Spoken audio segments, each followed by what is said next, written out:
Hola amigos, ¿cómo están?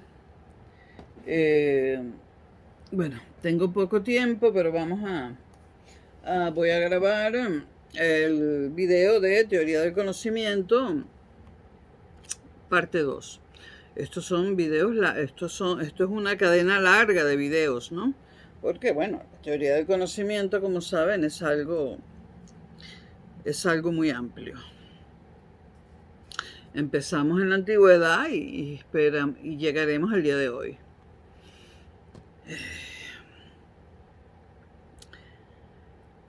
Para no perder la costumbre, como siempre digo, es miércoles 11 de octubre de 2023.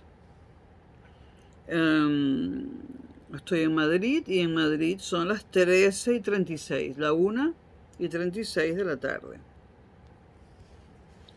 Em, bueno, no, perdonen, es que hay poco espacio en esta casa.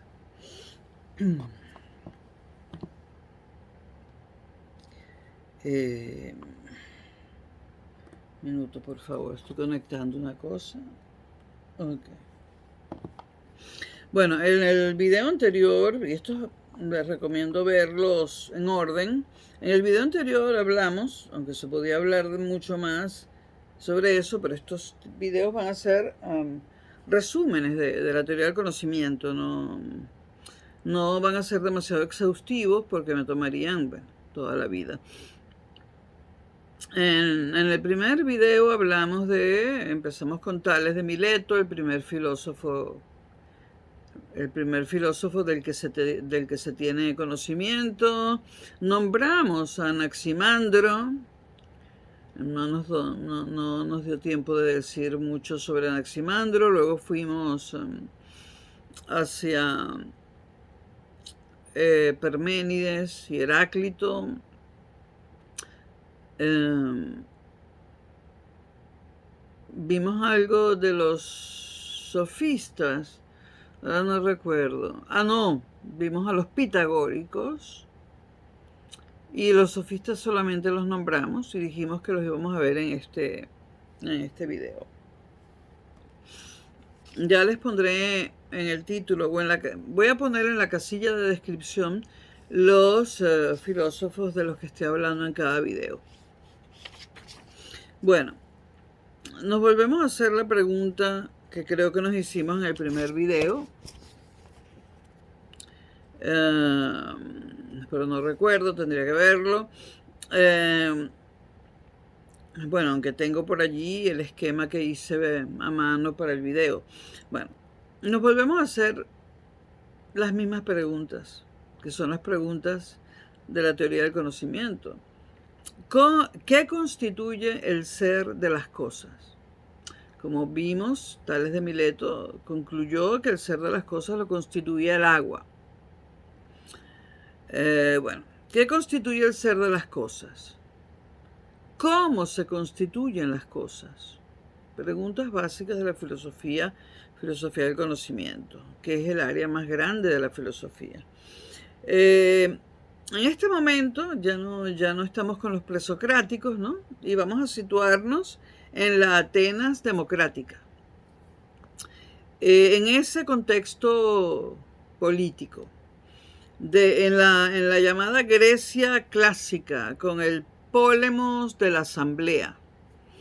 La asamblea que sería el Congreso de hoy en día. Todavía hay países que usan el nombre de asamblea.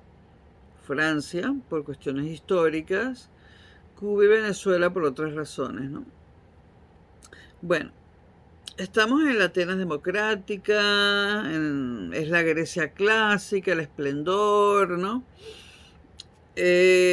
Como no me da tiempo, o sería muy largo, tocar todos los filósofos presocráticos, yo los remito a leer o a escuchar a Anaxágoras y Empédocles, que están en este canal. Esos videos son dos presocráticos que también están en este canal. Todos los presocráticos están en este canal.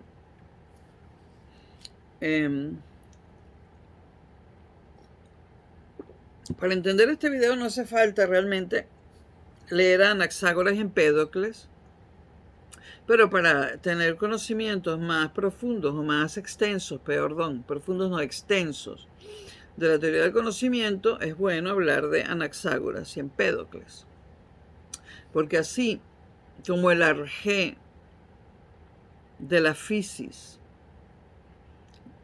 del que hablamos en el video anterior, para Tales de Mileto era el agua, pues para Anaxágoras era otra cosa y para Empédocles era otra cosa.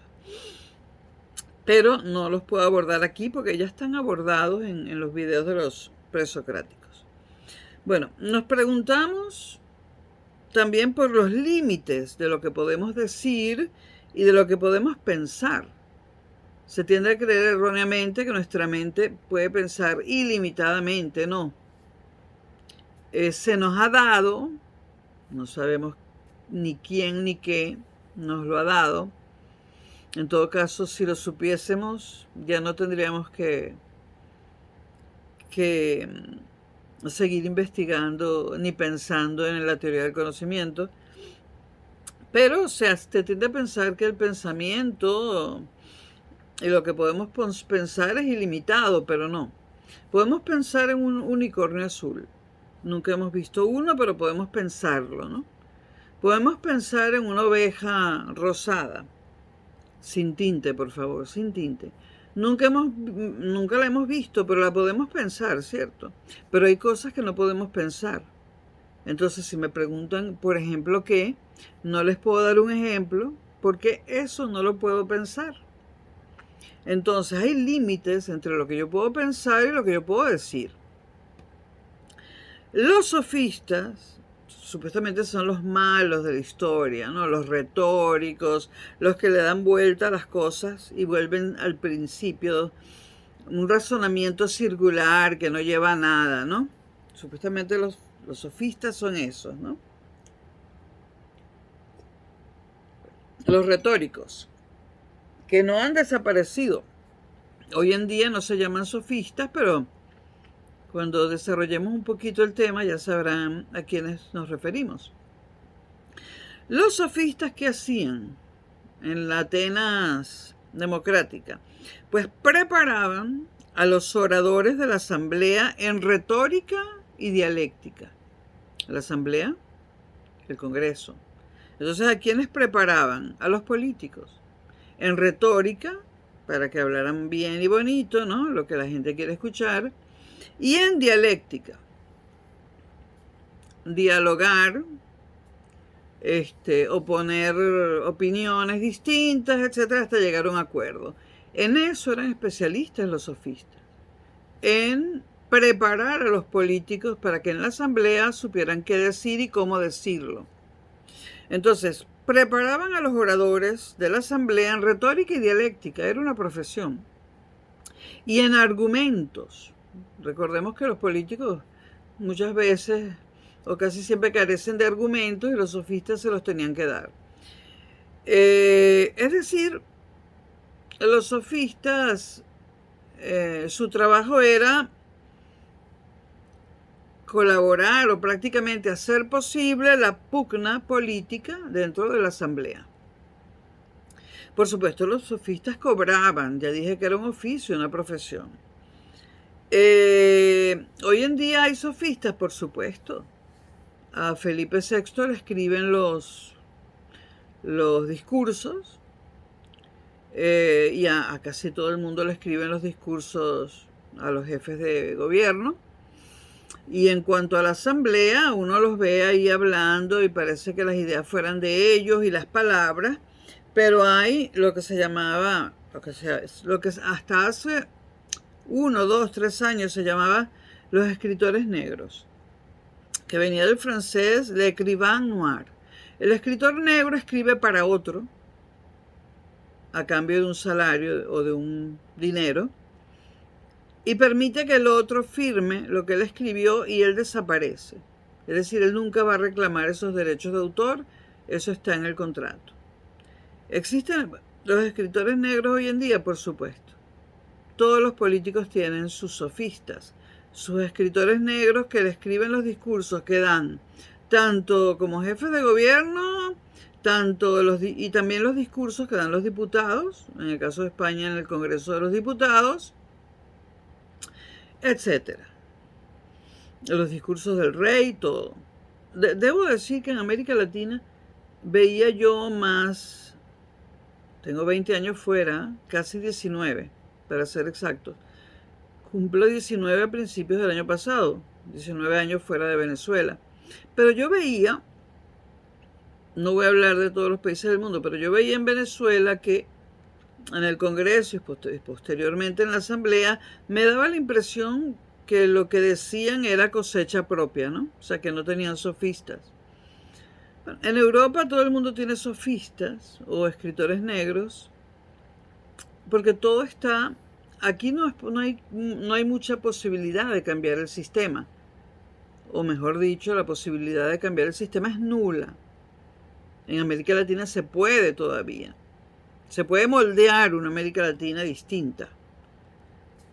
No tienen por qué copiar a Europa y a los Estados Unidos, que creo que ha sido el gravísimo error que ha cometido Latinoamérica. Europa se ha dado a sí misma sus propios sistemas económicos y políticos. El liberalismo lo inventó un europeo, Adam Smith, inglés. El marxismo lo inventó un alemán, Karl Marx, alemán, europeo también. Esto en cuanto a lo político, pero en lo económico, pues, Adam Smith era inglés y nosotros en Latinoamérica hemos copiado la economía de mercado de Smith.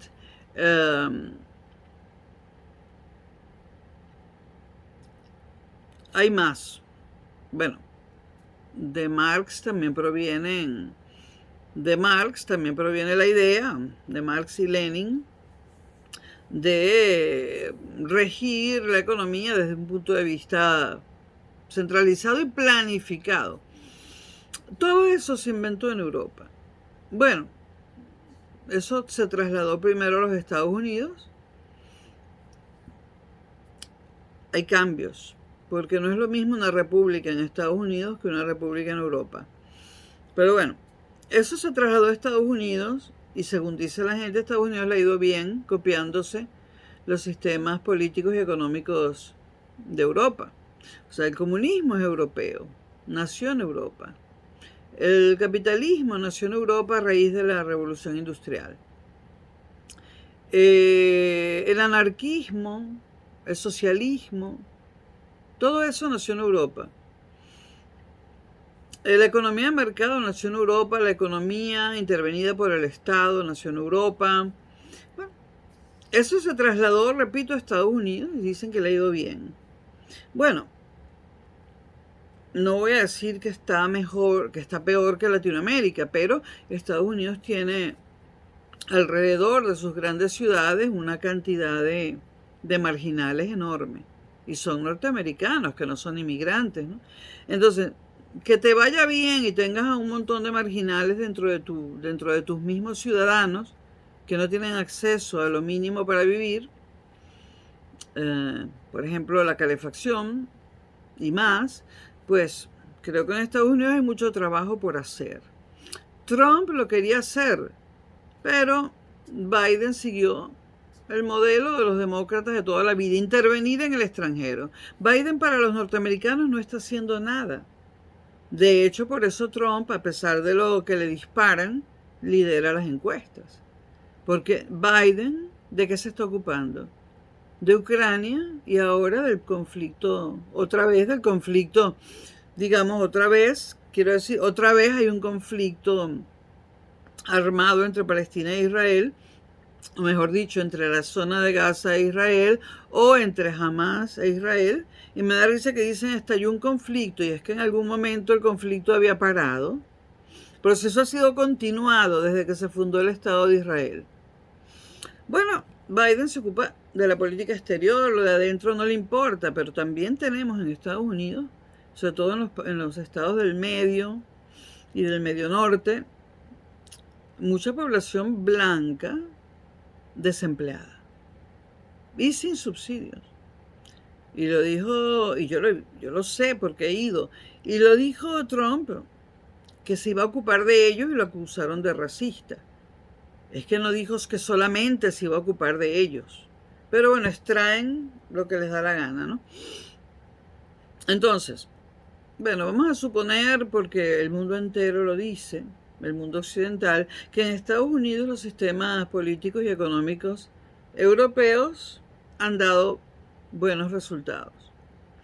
Ojo, cuando decimos esto, también estamos diciendo que en Europa han dado buenos resultados. ¿Ustedes creen? ¿Ustedes creen?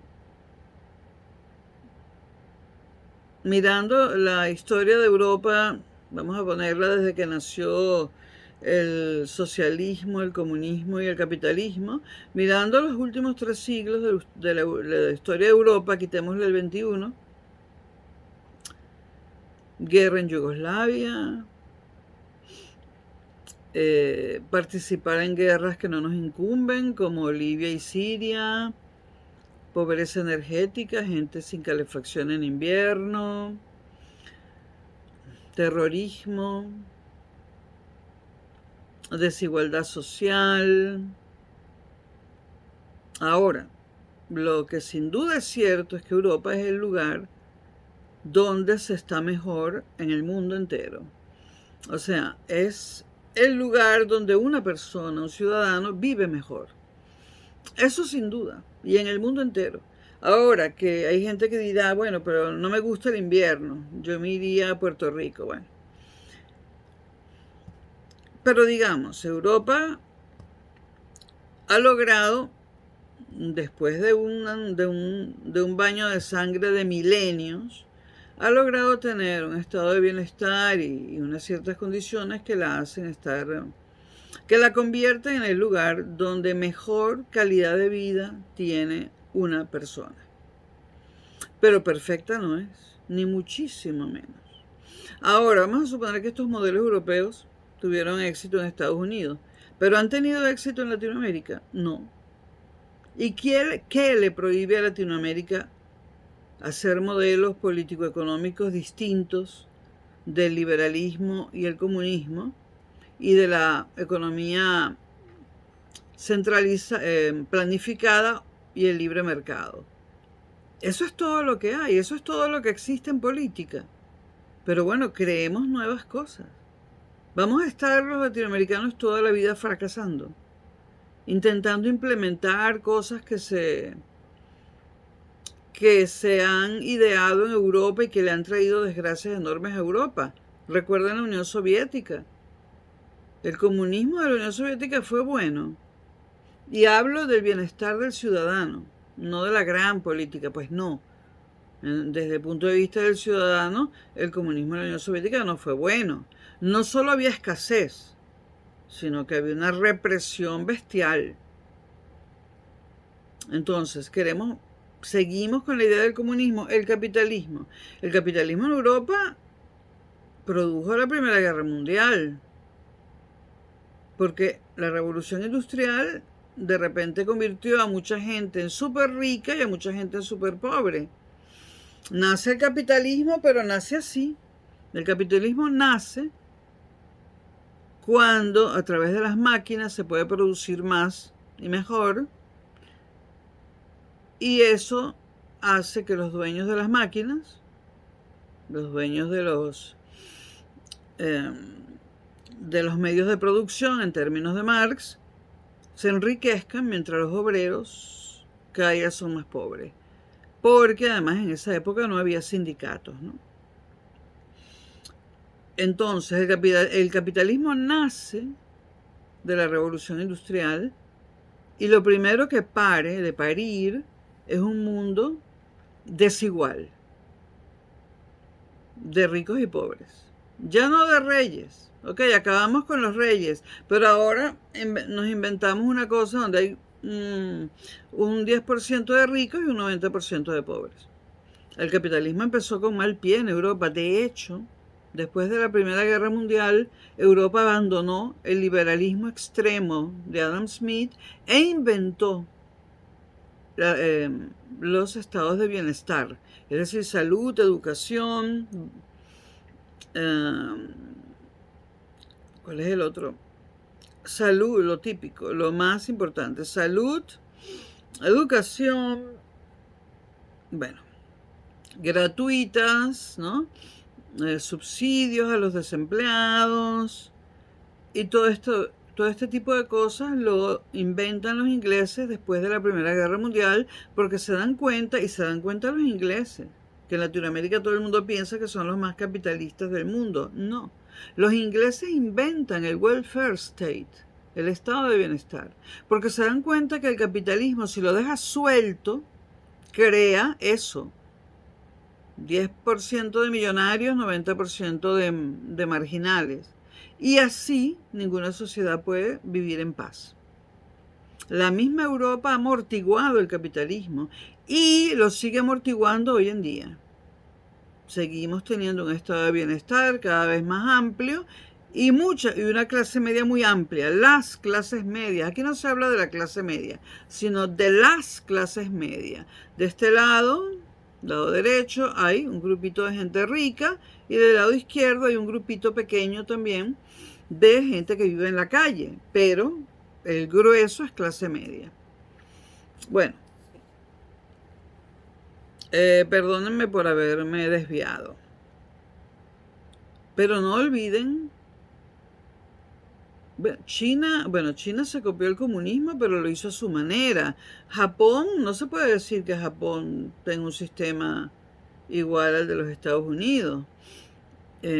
Hay países que han surgido con sus propios sistemas.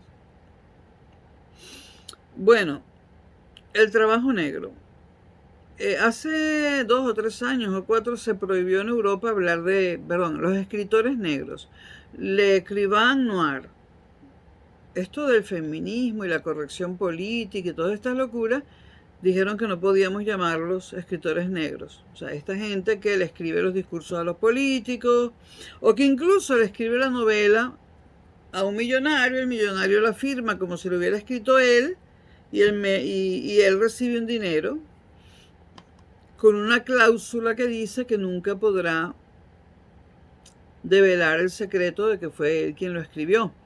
Ahora se le dice escritor fantasma, écrivain fantôme, y hay que decir escritor fantasma porque escritor negro suena mal. Bueno, escritores negros o escritores fantasmas eran los sofistas. Se dice que este era el trabajo mundano de los sofistas, que no servía para nada ni aportaba nada. Bueno, ciertamente en el mundo, en la teoría del conocimiento, escribirle los discursos a un político y enseñarle retórica y dialéctica, evidentemente no sirve para nada, sino para que el político se luzca. Para nada más. Eso no crea conocimiento. Y se criticó mucho a los sofistas porque decían que era un entretenimiento estéril. Bueno, era un entretenimiento estéril, pero tenían que ganarse la vida de alguna forma, ¿no? Y eso siempre ha existido. Bueno, entonces, los malos de la historia de la filosofía. En la asamblea, recuerden que la asamblea es el Congreso, la asamblea donde están los diputados. Bueno, en la asamblea, estamos hablando de la Atenas democrática, la pregunta por el ser es una pregunta estéril, que no da frutos. O sea, en una asamblea, en un congreso como el de España, el Congreso de los Diputados, donde catalanes, vascos, derecha e izquierda se viven insultando, imagínense que alguien se pare, un diputado, y diga, ¿por qué no abordamos la pregunta por el ser? Porque la pregunta por el ser es la pregunta fundamental del conocimiento, ¿no? ¿De dónde sale el ser?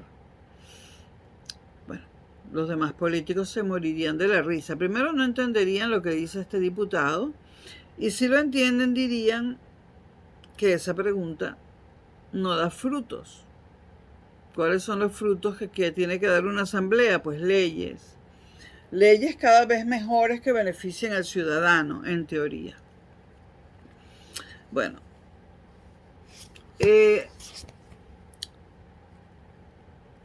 había, a pesar de que la Atenas democrática fue cuna de grandes filósofos y artistas, um, había una posición escéptica frente a la obtención de respuestas del ser, del conocimiento, etc. ¿Qué significa una posición escéptica? Que en general, y ya nos salimos de la asamblea, se creía que era imposible contestar esa pregunta, que no nos estaba dado a los seres humanos saber esas respuestas. Es decir, que estábamos en la Atenas democrática, pero en una Atenas escéptica, donde se creía que nunca íbamos a poder saber eso, y de hecho no lo sabemos, pero es que siempre nos lo vamos a seguir preguntando, no lo sabremos nunca. ¿Por qué? Porque no es conocimiento que nos esté dado a descubrir a los seres humanos, es conocimiento divino, no es para nosotros, pero hay que seguírselo preguntando. ¿Por qué? Bueno, eso daría para otro video, unos videos existencialistas. Bueno, a pesar de esta posición escéptica frente a la obtención de conocimientos acerca del ser, entre los sofistas surge, hay varios sofistas famosos, pero vamos a abordar uno o dos. Entre los sofistas destaca Gorgias. Bueno, Gorgias dice, voy a resumir todas las preguntas por la pregunta por el ser. O sea, él sigue con su trabajo de darle clase a los políticos, pero por otro lado pretende hacer filosofía, porque esto es hacer filosofía. Entonces él dice, vamos a resumir todas las preguntas que se han hecho por la pregunta por el ser. ¿Cómo se ha preguntado? Bueno, se ha dicho, a nosotros no se nos da el ser de las cosas. Ciertamente no se nos da. Nacemos y no sabemos cuál es el ser. No se nos da. Bueno, entre otras cosas porque es conocimiento divino. Cuando digo divino no me refiero a los dioses católicos o cristianos o musulmanes. Me refiero a ese poder o lo que sea que lo ha constituido todo. A nosotros no se nos da el ser de las cosas, dice Gorgias. No es un contenido que venga dado, otra forma de decirlo, no nacemos con ese contenido aquí.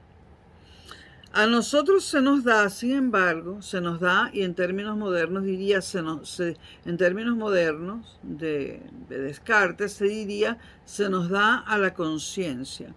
A nosotros se nos da a la conciencia lo siguiente, formas, sonidos, palabras, significados, imágenes, todo eso lo vemos.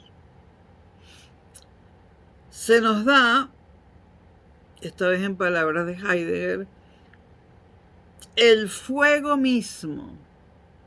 Se nos da el fuego, pero no se nos dice cómo hacer el fuego. Quizás la metáfora no es muy buena porque ustedes dirán, bueno, pero sabemos cómo prender el fuego sin mechero, ¿eh? Pero dice Heidegger, nosotros se nos da el fuego mismo. ¿Qué es el fuego? Formas, sonidos, palabras, ¿no? Imágenes. Y dice Heidegger, al nacer somos arrojados al fuego. O arrojados al mundo. Que él lo llama en algunos momentos lo llama fuego. Somos arrojados al mundo, a un mundo del que no sabemos nada porque no sabemos de dónde viene. Entonces, Heidegger también quería saber cuáles eran las formas últimas del fuego. ¿Qué son las formas últimas? El ser. Lo del ser es difícil de comprender, pero es el meollo de la filosofía. Sin la pregunta por el ser no hay filosofía. Eh, dice Gorgias, que Heidegger está en el siglo XX, por Dios. Dice Gorgias, volvamos al siglo IV antes de Cristo o algo así. Vamos a aceptar que a algunos se nos pudiese dar el ser. Es una hipótesis, vamos a aceptar que a algunos se nos puede dar el ser, se nos da a algunos. No sé si llamarlo privilegio o todo lo contrario. Se pregunta Gorgias, ¿nos entraría en la cabeza? Dice Gorgias, ¿por qué un fenómeno brota como madera y otro brota como piedra? Esto ya es fenomenología. O sea, ¿por qué un fenómeno brota como madera y otro brota como piedra y otro brota como agua? ¿Por qué? Este es el campo de la fenomenología. ¿Por qué? Porque el ser es uno solo. Sin embargo, brota de diferentes formas.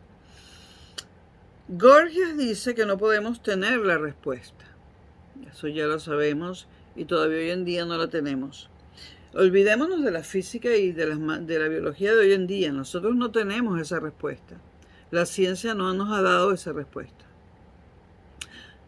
La ciencia nos ha dado mucho, pero nos ha dado modelos. Y nos ha explicado cómo nace un árbol, pero no la pregunta por el ser. Porque cuando sembramos una semilla de jabillo y después el jabillo brota y crece, la pregunta es por qué hay semillas de jabillo, de mango, de abedules o de manzana, qué sé yo. ¿Por qué las hay? ¿Y por qué son distintas? ¿De dónde vienen? Entonces, Gorgias, dice que no podemos tener la respuesta. Y que si la obtenemos, puede ser una otra capa de apariencia. Tenemos el ser, en palabras de filósofos posteriores a Gorgias, tenemos el ser y la apariencia. Es decir, el meollo del asunto que está dentro de nosotros y la apariencia. Y vemos la apariencia. Cuando vemos a una persona, incluso cuando esta persona está dando un discurso, ustedes que están viendo de mí, la apariencia. A ustedes les consta que lo que yo estoy diciendo lo quiero decir. A ustedes les consta que esas preocupaciones por el ser realmente yo las tengo. ¿Quién soy yo? ¿Lo saben porque estoy hablando? ¿Y porque estoy hablando del ser? No. Ustedes ven la apariencia. No vemos el ser. Posteriormente Sartre hablaría del para sí y el en sí. El para sí es el ser, el para sí es la apariencia y el en sí es el ser. De ahí vienen todos esos refranes populares: no juzgues por las apariencias, etc. Porque, por ejemplo, ahora yo a través de las rendijas de la persiana veo un sol fantástico. Apariencia, ¿no? Un sol fantástico y me gustaría estar afuera. Le digo al Supremo, gracias por este extra de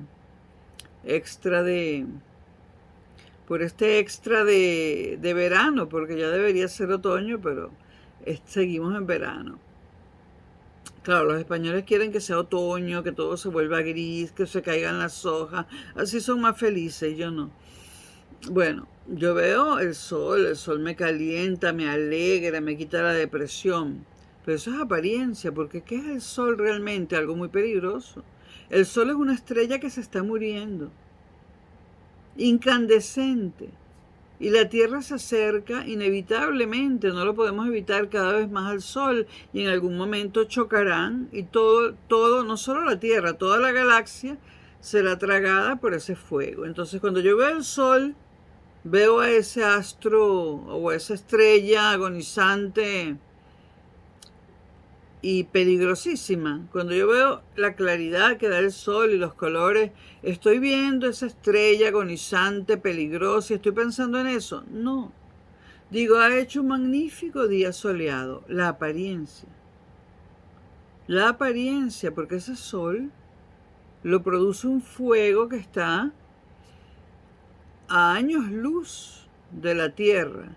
Pero si estuviésemos cerca de ese fuego, nos quemaríamos. Entonces, dice Georgias que podemos obtener una respuesta forzada sobre algún fenómeno, pero seguramente pero puede ser, y es lo más seguro, que esa respuesta sea otra capa de apariencia.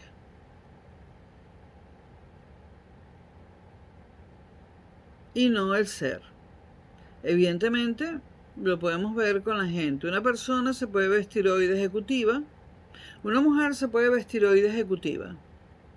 Va a la peluquería, se corta el pelo, una melenita por aquí, se lo tiñe, se hace unos reflejos, se maquilla, se pone un traje de falda pantalón, de blusa pantalón o blusa falda, elegante, se pone unos zapatos propios de mujer, de estar en una oficina, en un cargo importante. ¿Y qué vemos? Cuando la vemos por la calle, ¿qué decimos? Decimos, uy, ahí va una ejecutiva. Luego, días después, vamos a la playa y vemos a esa mujer con las tetas al aire y en bikini, o sea, solo la parte de abajo del bikini, corriendo por la playa, jugando con unos niños y embadurnándose de aceite para broncearse. Entonces, ¿qué estamos viendo? A una mujer liberal, porque no tiene sujetador, está con las tetas colgando, a una mujer liberal, a una madre, y a una mujer que le gusta broncearse. O podemos entrar a un restaurante y esa misma mujer viene vestida de camarera a traernos la comida. ¿Qué son esas tres cosas? Apariencia. ¿El ser ejecutiva define el ser de esa persona? No. Porque si es ejecutiva no sabemos quién es, ni cuáles son sus verdaderas preocupaciones. Es ejecutiva porque tiene que ganarse la vida, pero no sabemos quién es. Si la vemos alegre en la playa, tampoco podemos deducir que es una persona alegre. Está alegre en ese momento. Si es que lo está, si es que no está, es significando otra apariencia más. Y así sucesivamente. Si vemos a una camarera, no podemos encasillarle, esto es una camarera y nada más, no. Hay un ser, y a lo mejor es una escritora que de día es camarera y de noche está escribiendo. Apariencia y ser. Entonces, capas de apariencia, de eso habla Gorgias. ¿Qué prueba, dice Gorgias, o qué garantía tendríamos de haber llegado a la verdad y no a otra capa de apariencia? Buena pregunta. O sea, puede ser que creamos que hemos llegado al ser y no. Lo voy a explicar con un ejemplo de la física. Cuando se descubre el átomo, se cree que es una partícula indivisible, ¿no? Y que forma todo lo que hay. Es decir, ¿qué es el átomo en ese momento para los físicos? El ser. Pero luego vienen algunos antes, luego aparece Rutherford y hace el famoso experimento, que no lo voy un experimento que me cautivó desde que lo dio en clase por primera vez un profesor cuando yo estaba en cuarto de bachillerato en Venezuela. Bueno, Newton hace su famoso experimento, o sea, porque previamente habían inventado, o sea, después de que alguien descubre el átomo y dice que es una partícula indivisible, entonces se descubre el electrón. Y entonces se tumba el modelo anterior y se dice, no es indivisible porque adentro tiene electrones. Entonces la partícula indivisible pasa a ser el electrón, el ser. Se tumba ese modelo cuando Rutherford descubre que hay protones, neutrones y electrones en un átomo. Entonces, ¿cuál es el ser? ¿Los protones, los electrones, los neutrones o el átomo? Ahí tenemos un problema. Porque no hay objeto químico, no hay elemento químico sin electrones o sin protones. ¿Cuál es el ser?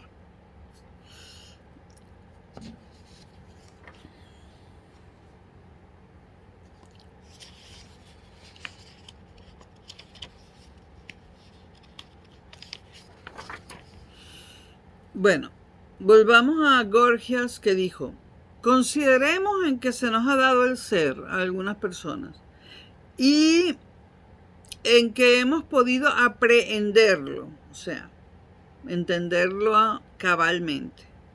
¿En qué medida podemos comunicarlo y compartirlo? Se pregunta Gorgias. Bueno, cuando yo, que se me ha dado el ser, se hizo una rifa, se hizo una lotería y el número premiado te daba el ser y yo me lo gané. Entonces tengo el ser, y ¿cómo podríamos ver ese encuentro mío con el ser? Pues lo podríamos ver como un encuentro místico. Me gano la lotería y obtengo un encuentro místico de premio con el ser. Cuando yo regreso de ese encuentro místico con el ser, ¿en qué medida lo puedo compartir con otras personas? ¿Puedo comunicarlo? La respuesta que a mí me surge es que comunicarlo es muy difícil, ¿no? Bueno, estos son las interrogantes que se hace Gorgias y que no son interrogantes banales, son muy importantes en la historia de la filosofía. Otros sofistas decían: no podemos saber nada con certeza absoluta. Bueno, eso también lo dijo Descartes muchos siglos después. Así empezó él a construir el árbol del conocimiento. No podemos predicar nada sobre el ser, decían otros sofistas, con carácter de necesidad. ¿Qué significa carácter de necesidad? O sea, describir el ser, y el describir entre comillas, exactamente como es. Eso es un imposible, ¿no? No podemos predicar nada sobre el ser con carácter de necesidad. Luego, Protágoras, otro sofista, nos dice: ¿existe la verdad? Puede ser, dice, la verdad de cómo son las cosas, estamos hablando de eso. Puede ser, dice Protágoras.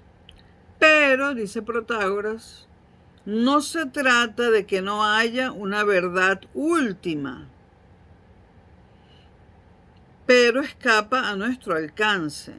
Es decir, que Protágoras dice que podemos obtener una verdad, pero que no es o sea, acercarnos al ser, pero nunca llegar al ser mismo. O sea, acercarnos, pero nunca llegar al ser. Esto de que no es posible hallar una verdad última, dicho por Protágoras, porque escapa a nuestro alcance, ¿no? Estamos hablando de nuestro alcance epistémico, de epistemología.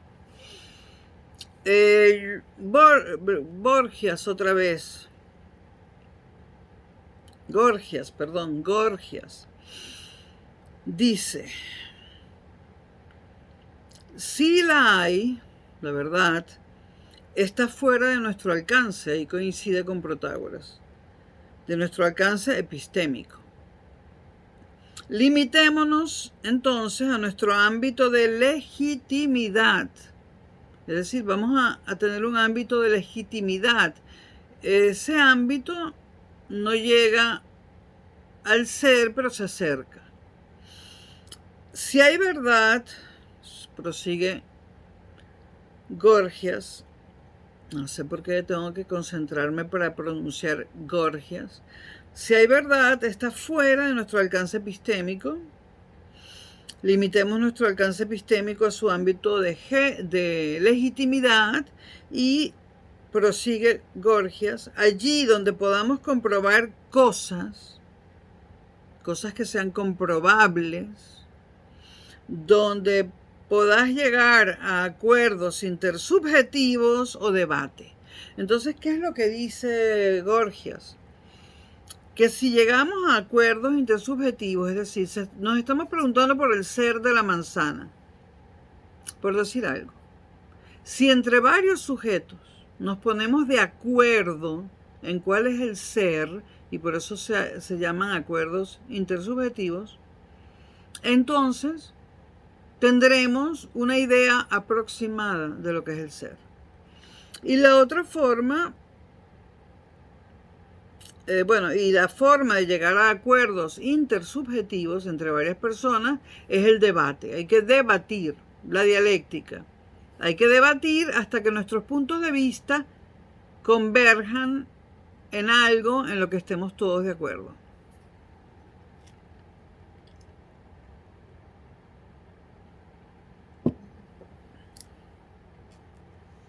Bueno, el consenso general de los sofistas, para que no se olvide, es que no hay acceso a las verdades últimas. No hay acceso a la estructura del ser.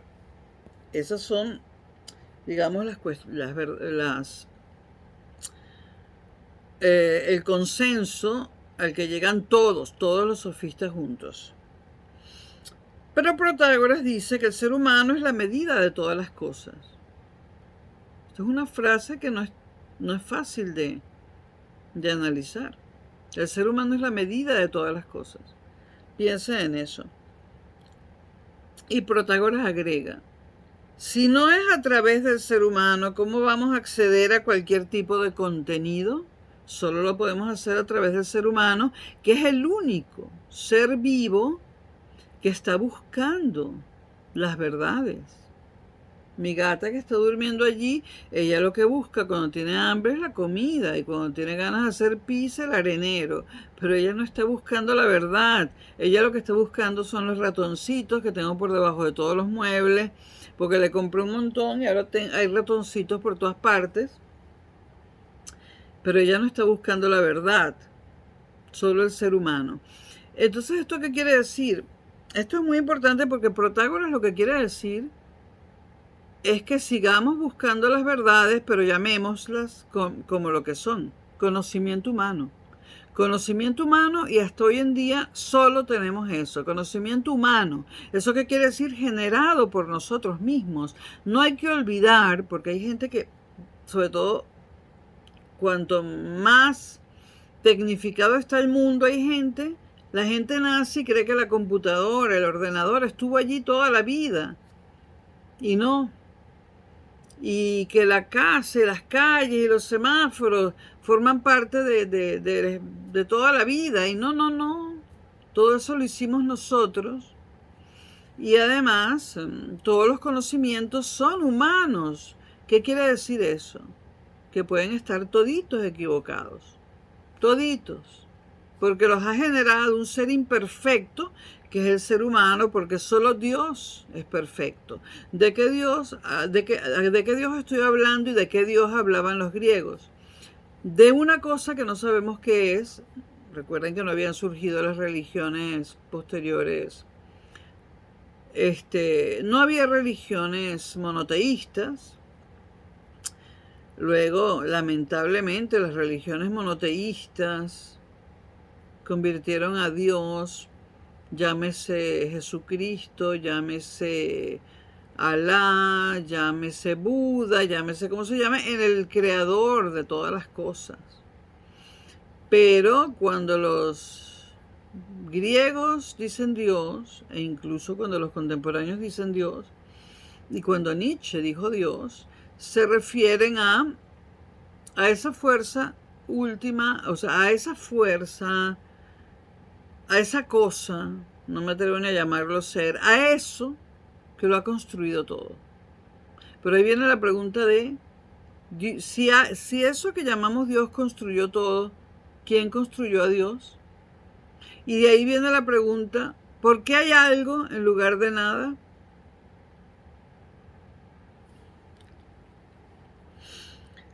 Los sofistas decían, si no podemos saber algo con certeza, no podemos saber nada. Hay que conformarse con que no sea perfecto el conocimiento, ¿no? Te lo digo yo. Pero es que nos hemos conformado en los siglos sucesivos, sobre todo a partir de la edad moderna, en que no es posible tener un conocimiento perfecto. Modelos tenemos, por ejemplo, tenemos modelos de la materia, el de Demócrito, el de Rutherford, el actual que es el de Schrödinger, modelos, pero ninguno de ellos es la verdad absoluta, no tenemos el ser. Ahora, la tesis de los sofistas de si no podemos saber algo con certeza, no podemos saber nada, esta tesis deja muy poco para el pensamiento especulativo. ¿Cuál es el pensamiento especulativo? El debate, que no la pelea, el debate en el que nos metemos dialogando con otros seres humanos para tratar de llegar a un acuerdo. Y ese acuerdo sería el ser, pero imperfecto. Al ser último no podemos llegar. Bueno, y entonces llegamos a Sócrates, con su famosa frase, solo sé que no sé nada, que se usa muy alegremente para todo, ¿no? Bueno, hay dos niveles de lectura en esta frase, solo sé que no sé nada.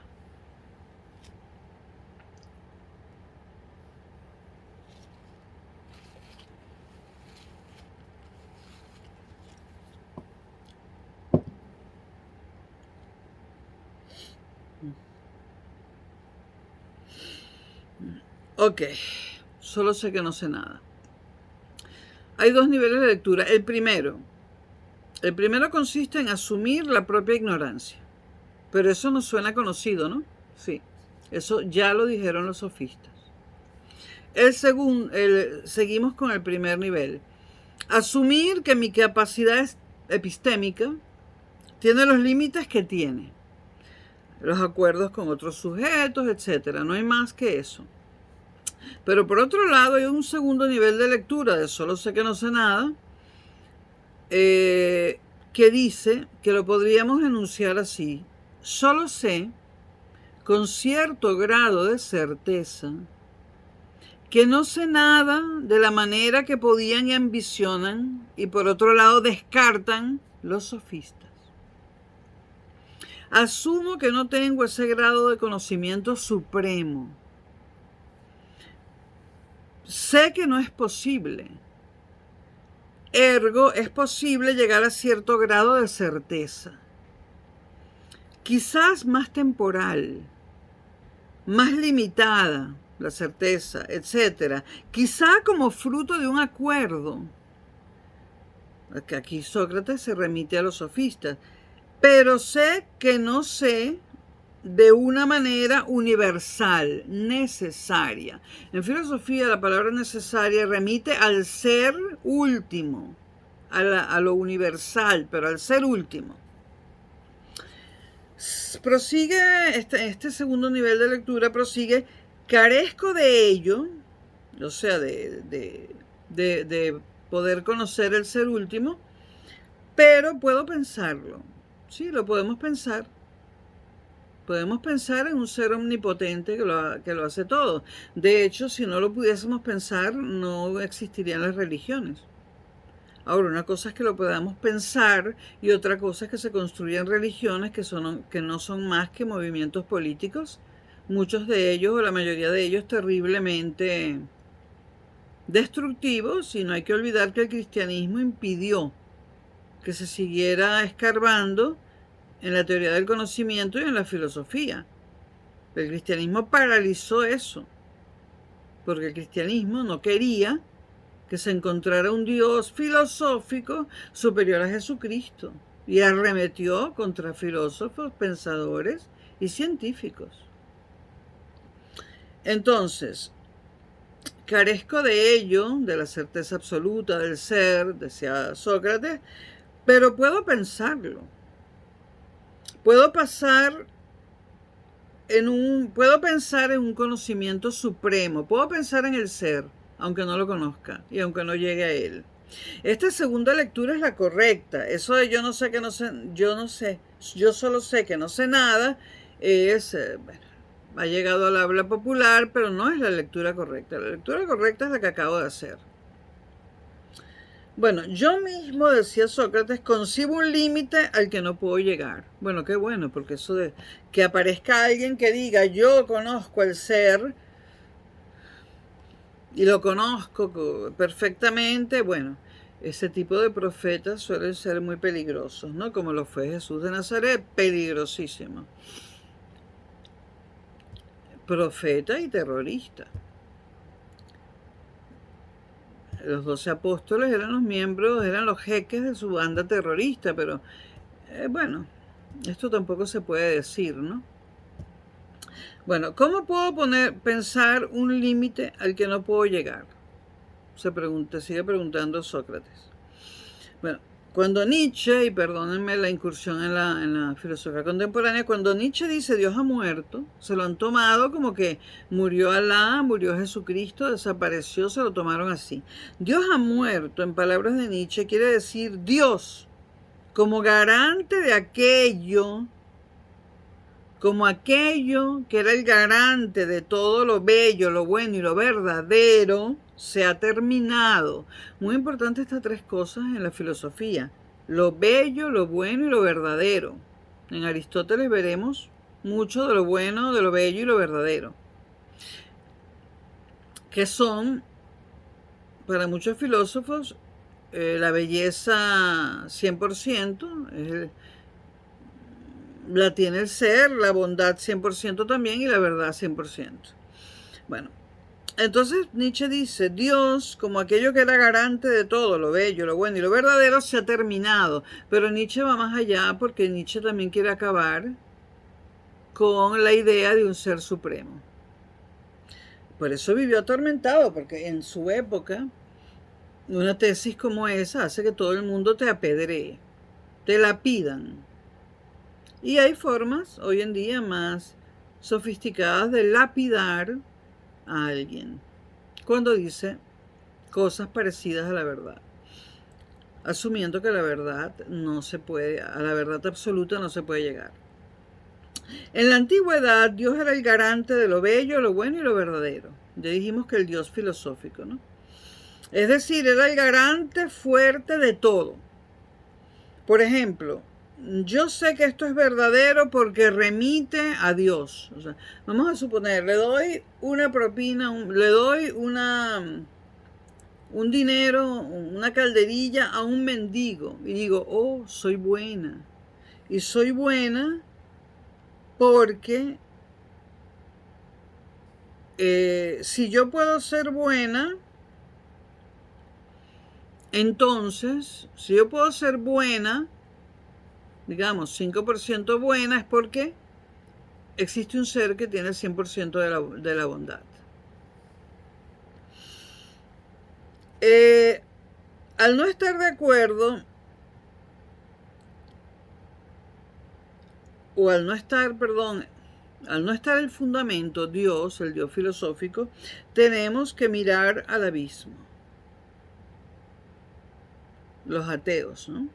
Bueno, yo soy agnóstica, pero fui atea. Un filósofo medieval, o sea, un filósofo especializado en la época medieval y del Opus Dei, llamado Rafael Tomás Caldera, hay libros de él en todas las librerías de Madrid, fue mi profesor, es venezolano, hijo de un expresidente. Rafael Tomás Caldera, que fue mi profesor de filosofía, se empeñó en sacarme del ateísmo y yo me reía y le decía, profesor, es imposible que usted me saque del ateísmo. Pero con el paso de los años, Caldera insistió tanto, conversó tanto conmigo y me dio tantos libros regalados que hizo de mí una agnóstica. Él quería hacer de mí una creyente en el Dios del cristianismo, pero me convirtió en agnóstica y les aseguro que se vive con menos angustia cuando se es agnóstico. Pero yo soy agnóstica por convicción. Es decir, porque lo razoné, y me perdona la palabra razonar en este contexto, y supe que nunca había sido atea, que era un error de mi parte, quizás un error semántico. Yo era agnóstica, no atea, quizás porque no usaba la palabra apropiada.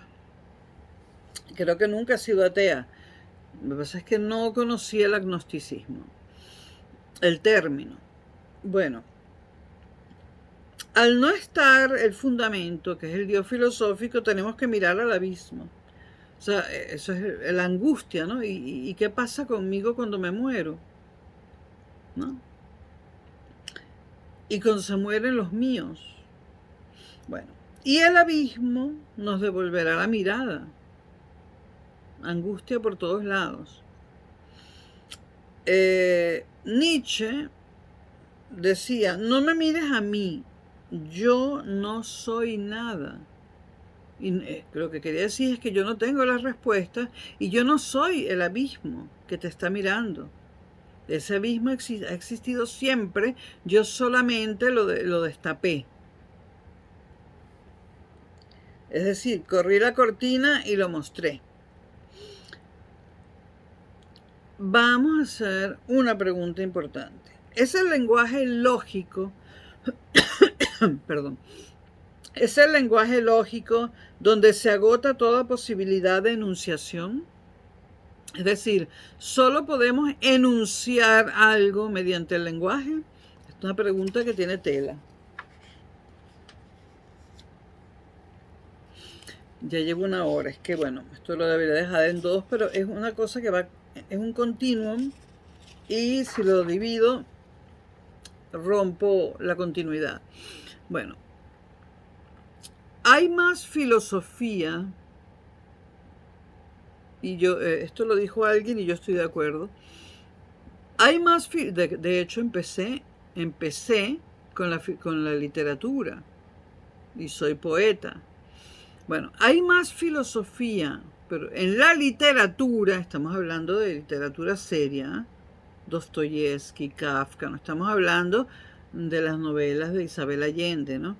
Bueno, hay más filosofía en la literatura que en la psicología. Esto se ha dicho recientemente y yo lo suscribo. La psicología es una mierda.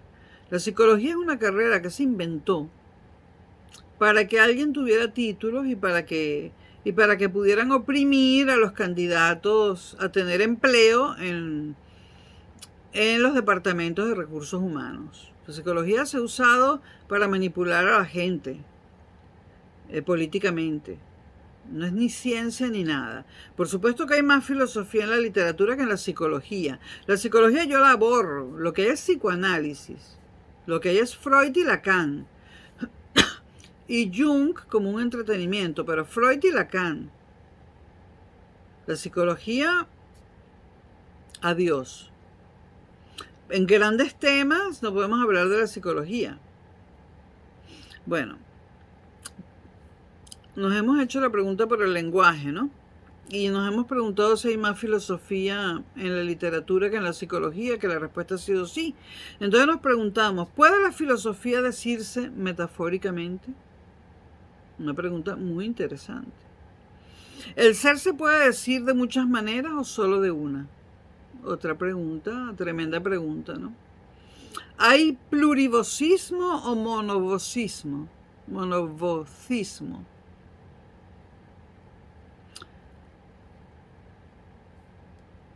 Mis respuestas. Yo pienso, como poeta que soy, obviamente que por supuesto que la filosofía se puede decir metafóricamente porque yo lo he hecho. Yo ya no soy poeta, empecé a ser poeta de niña y lo clausuré. Se clausuró, no me llamó más la musa. A partir del año 2015 que murió mi madre y me hizo un favor la musa, ¿no? Porque la poesía me tenía atormentada. Pero venía ella a mí, lo cual denota su carácter filosófico. Estoy hablando de T.S. Eliot, de Sylvia Plath, de Marta Conrad, de Alejandra Pizarnik. No estoy hablando de Jorge Manrique. La poesía, poesía. No la poesía que rima, no la poesía bonita, no Jorge Manrique, aunque me gusta mucho, pero de la otra poesía, la que es filosófica, por decirlo así. Bueno, a Sócrates se le acusó de ser un sofista en su época. De hecho, fue coetáneo de algunos sofistas, aunque no se tiene información exacta por lo lejos que está esto temporalmente de a cuáles sofistas conoció y con cuáles sofistas tuvo, de cuáles sofistas fue coetáneo. En Platón, como saben, Sócrates no dejó nada escrito. Y lo que sabemos de Sócrates es a través de Platón, que ha sido el primer filósofo sistemático, el primero de los grandes, pero que usó los diálogos como forma de hacer filosofía. Y en estos diálogos convirtió a los sofistas y a Sócrates en personajes. Entonces, la obra de Platón son diálogos. Entonces, ese personaje de Platón llamado Sócrates, ¿es el verdadero Sócrates o es un Sócrates violentado, por decirlo así, por Platón, o sea, transformado, traicionado por Platón? No lo podemos saber. Platón fue discípulo de Sócrates. A Sócrates le hicieron tomar la cicuta, que era la pena de muerte de la época, y ya hablaremos de eso.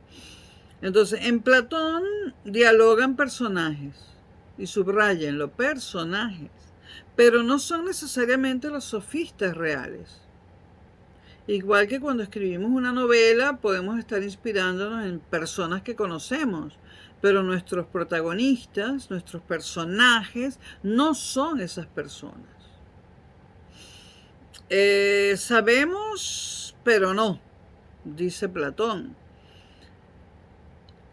Él dice que hay que aceptar una idea, un conocimiento y luego debatirlo. Esto también lo dijo Protágoras.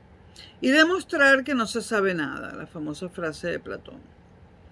Pero en la segunda acepción que ya les comenté, el valor está, por ejemplo, una pregunta, hablando de literatura griega. El valor está en Aquiles instanciándose contra los aqueos. O sea, cuando Aquiles se enfrenta a los aqueos, se arma de valor. Por eso digo instanciándose. Vocabulario filosófico, ¿no? El valor está en Aquiles instanciándose contra los aqueos, que eso es un dato, ¿no?, de la historia. O sea, eso es el valor, lo que representa un Aquiles que se enfrenta a los aqueos.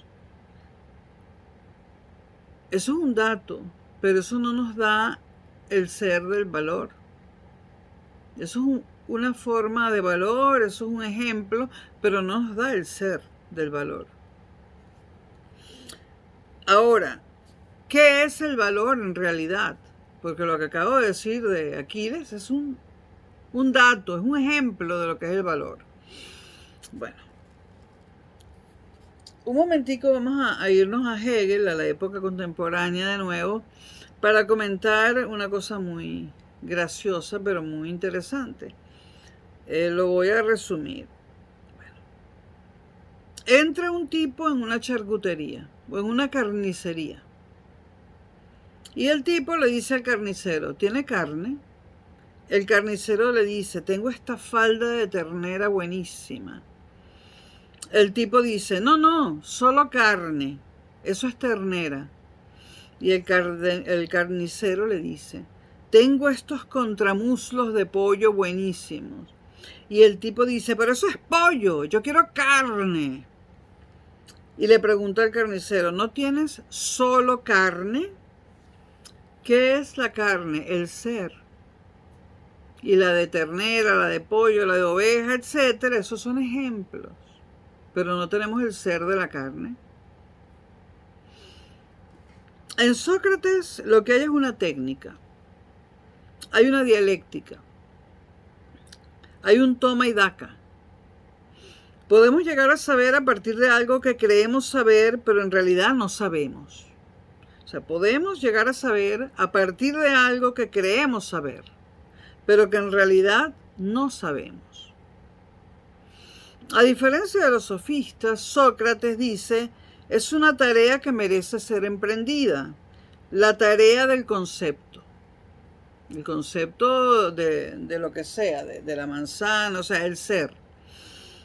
Es muy importante esto que dice Sócrates. No sabemos si llegaremos al ser, pero es una tarea que vale la pena emprender. Y yo estoy totalmente de acuerdo.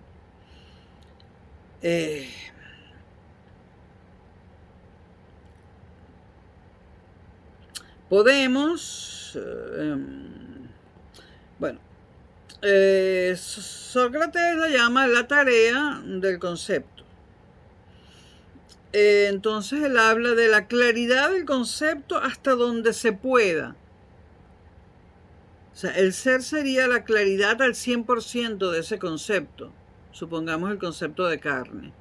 El ser sería el 100% de la claridad del concepto. Nosotros no podemos llegar al 100%, pero podemos tener cierta claridad del concepto, aunque no sea el 100%. El ejemplo más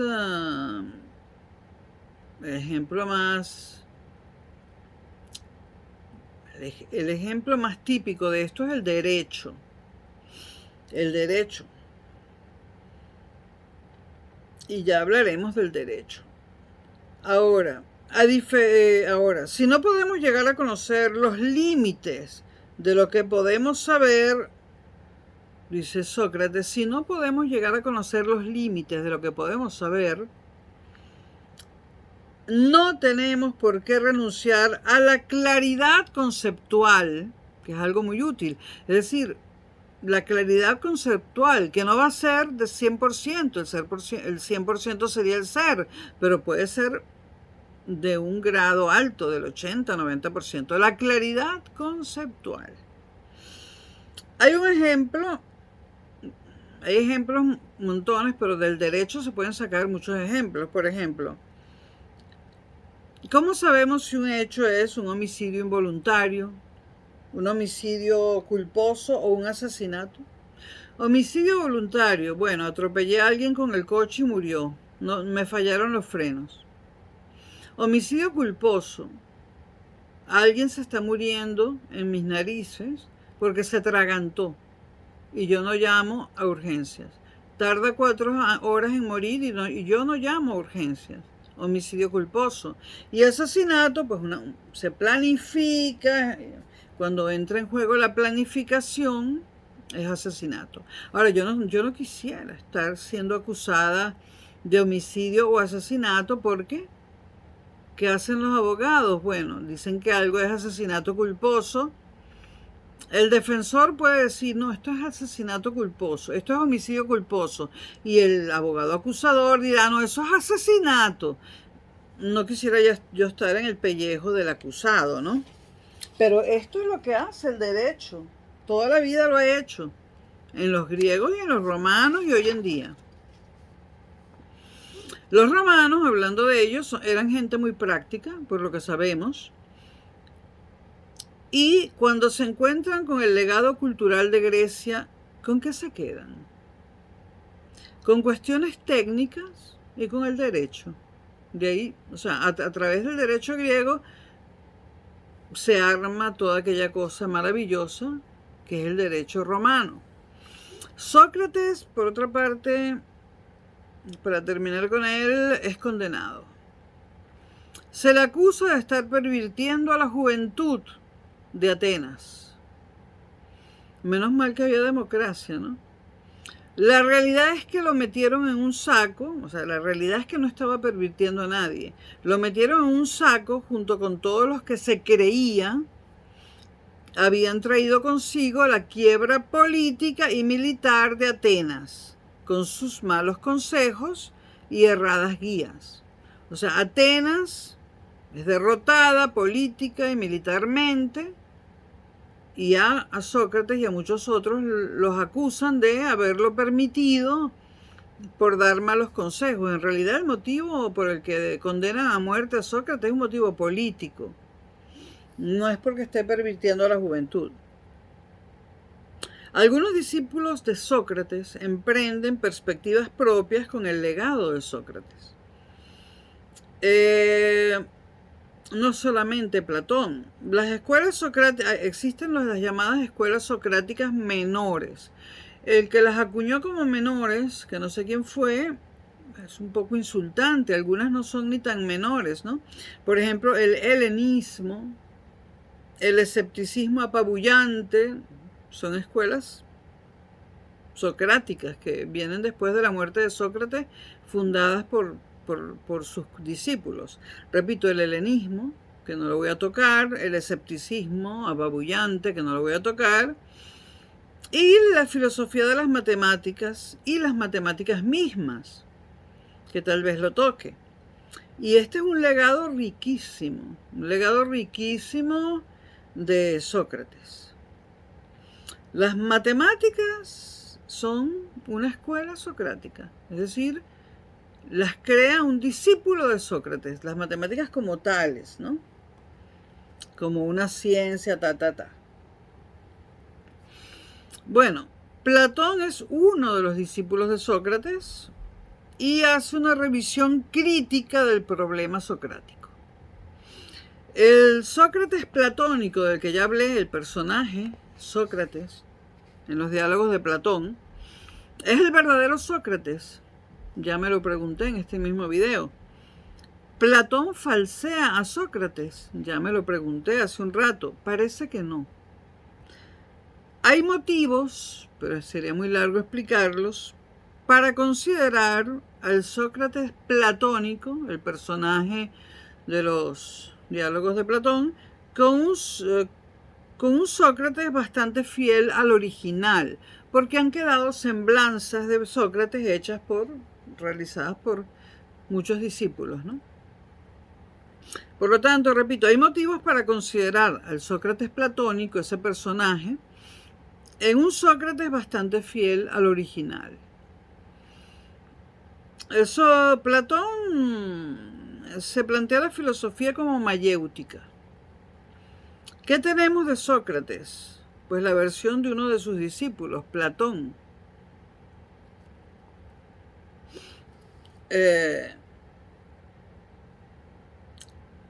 Platón recibe dos,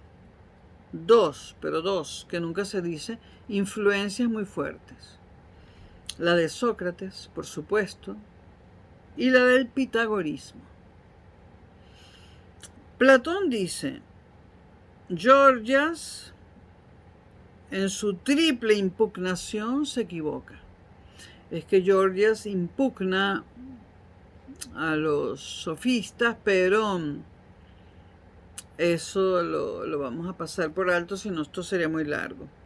Platón dice, es posible llegar al ser de las cosas, es posible comprenderlas y es posible comunicarlas sin pérdida. Esto dice Platón. Platón está segurísimo. En cierto modo es dogmático, ¿no? Porque lo dice así. E impugna a Gorgias, porque Gorgias dice que no se puede llegar al 100% del ser. Repito, porque esta postura de Platón no es la de los sofistas ni la de Sócrates. Platón, repito, dice, es posible llegar al ser de las cosas. Es posible comprenderlas y es posible comunicarlas sin pérdida. Por ejemplo, un razonamiento platónico por influencia del pitagorismo. El teorema de Pitágoras. Pregunto, ¿necesito instanciarlo en alguna cosa?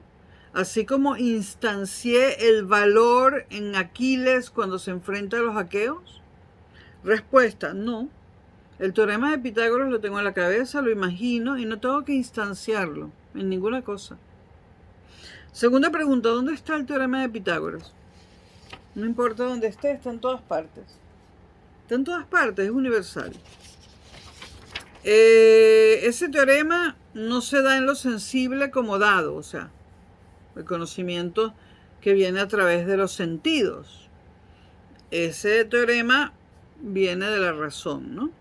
El teorema de Pitágoras es aplicable a un montón de objetos, pero sin embargo no es ninguno de esos objetos.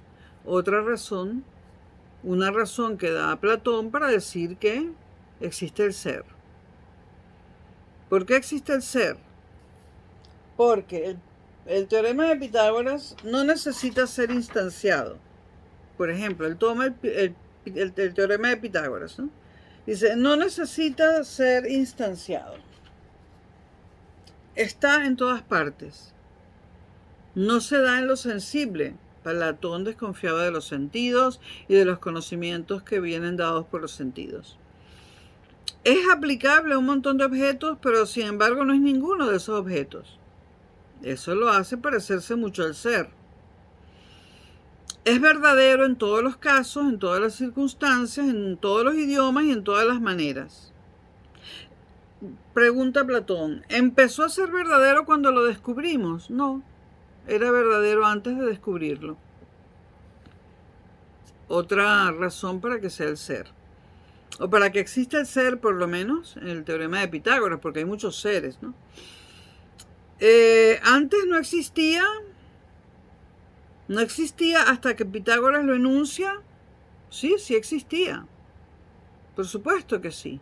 Y aunque no haya sido Pitágoras quien lo haya enunciado, aunque se haya arrogado ese descubrimiento para él, la cosa es que existía antes de que cualquier ser humano lo hubiese enunciado.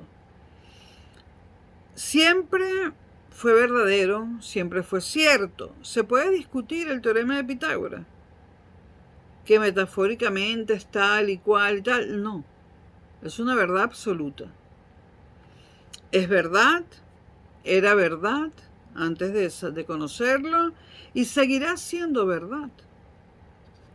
¿Qué otro criterio tendría que cumplir el teorema de Pitágoras para que le diésemos la condición de verdadera o de verdadero, que no depende de la opinión, de la doxa, ni del punto de vista? Por lo tanto, el teorema de Pitágoras es el ser, es uno de los seres. Ya tenemos un ser. El conocimiento inductivo es para Platón como la regla de 3 para los matemáticos. Un conocimiento sui generis. El teorema de Pitágoras es un conocimiento sui generis. Por ejemplo, dice Platón, Platón, le pregunto a Platón, mira Platón, yo veo puros cisnes blancos. Toda la vida he visto cisnes blancos nada más. ¿Es posible que haya un cisne negro? Y Platón dice sí, porque puede ser pensado. Para Platón todo lo que puede ser pensado, la razón, existe. Y dice Platón, puede haber un cisne negro aun cuando todavía no lo haya habido nunca. Platón divide el mundo entre lo sensible, lo que nos viene dado por los sentidos, y lo ideal. Platón hoy en día, ¿qué sería? Pues sería un físico teórico, Sheldon Cooper. No un físico práctico haciendo experimentos como los ingleses, ¿no? Que crearon esa barbaridad del método científico que yo lo he utilizado como ingeniero y como científico, pero los ingleses pretendían que todo viniera dado por la experiencia, es decir, por los sentidos. Ellos son los reyes de hacer experimentos y concluir cualquier cosa con ellos. Para todo hacen experimentos. Desde la época, desde el siglo XVI, XVII hasta hoy en día. Otra cosa, bueno, para Platón se llega a lo verdadero, caso del teorema de Pitágoras, del cisne, y a lo eterno por una vía estrictamente racional, por lo pensado. Si lo podemos pensar, existe, y es el ser.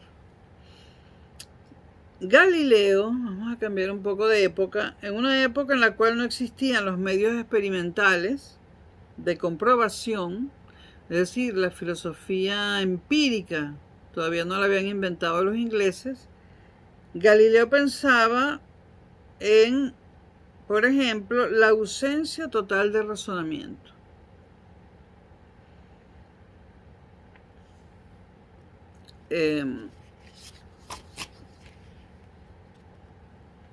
Ahora, recuerden que en la Academia de Platón decía, aquí no entre nadie que no sepa geometría. Mucha gente dice, no, lo que decía era, aquí no entre nadie que no sepa matemáticas. Bueno, dice geometría, pero da igual. Bueno, entonces Platón dice, bueno, ahora lo que hemos hecho con el teorema de Pitágoras, vamos a hacerlo con la justicia. Entonces uno se asusta, ¿no? Porque ya son palabras mayores, ¿no? Encontrar verdades judiciales. Eso se ha hecho y se sigue haciendo, y eso ha condenado a la cárcel a un montón de gente inocente, ha dejado fuera de la cárcel a un montón de culpables, etc. Porque el abogado es una persona que interpreta la ley como mejor le convenga. Entonces, por eso es que uno se asusta cuando Platón dice, bueno, ahora lo mismo del teorema de Pitágoras, pero con la justicia, no con las matemáticas, o no con la geometría. Entonces dice, aprender que la vía de la verdad absoluta, concienzuda, trabajada, perfecta, es la vía de la frustración, de la incomprensión. Es decir, en derecho no hay una verdad absoluta. Entonces, tratar de encontrarla es trabajoso, y es la vía de la frustración, porque no la vamos a encontrar, y de la incomprensión. Dice Platón que solo cuando renunciamos a buscar lo verdadero, al 100%, vemos las cosas bellas y hermosas que hay en el mundo. Cuando se trata de trasladar el univocismo matemático y conceptual, algunas cosas te salen mal y otras no. Porque claro, el ser en las matemáticas y sobre todo en el teorema de Pitágoras es muy evidente. Y hay más verdades absolutas, o sea, los ángulos internos de un triángulo cualquiera suman 180 grados y hay muchísimas otras cosas más. Bueno, no hemos llegado al punto de la actual matemática, bueno, donde dos rectas se cruzan. Cuando en las matemáticas entra el infinito, pues obviamente en el infinito sí que se cruzan dos rectas, porque jamás podremos hacer dos carreteras, por ejemplo, perfectamente paralelas. Eso solo en la mente. Supongamos un territorio ilimitado. Kilómetros, no se acaba nunca. Y si empezamos a hacer las dos carreteras paralelas, en el infinito se van a cruzar. Entonces, en la matemática actual, pero que se usa solo para ciertas cosas, la matemática no actual, digamos, se usa como siempre, para construir un edificio, ¿no? Hay otra matemática, la llamada no euclidiana. De la euclidiana casi todo el mundo tiene conocimiento, pero está la matemática no euclidiana, donde por ejemplo dos rectas paralelas sí se cruzan. Pero no vamos a meternos en eso en este momento.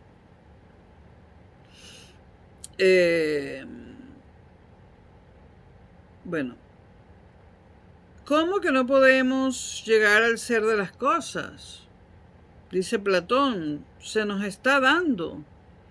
Se puede dar el ser, puede ser comprendido y puede comunicarse. Yo puedo comunicar, enseñar el teorema de Pitágoras. Platón también dice, hasta donde lleve el logos, podemos encontrar cosas, ¿no? Encontrar el ser. El logos es la razón, hasta donde nos lleve la razón. Y dice Pitágoras, y esto es muy importante, Pitágoras no, Platón, que el logos es el espejo de la naturaleza, que el logos es el espejo del mundo, es decir, que la razón es el despejo, es el espejo de la naturaleza y es el espejo del mundo. En la razón, textualmente, dice Platón, se puede ver reflejada la estructura última del mundo. Era un racionalista Platón, igual que Descartes, y contra ambos va a disparar con furia Nietzsche, siglos después. Ahora, decir que en la razón se puede ver reflejada la estructura última del mundo, como lo afirma Platón, Kant comenta, muchos siglos después, que esa afirmación platónica es muy atrevida, de matematizar el mundo, ¿no? La estructura matemática, sigue diciendo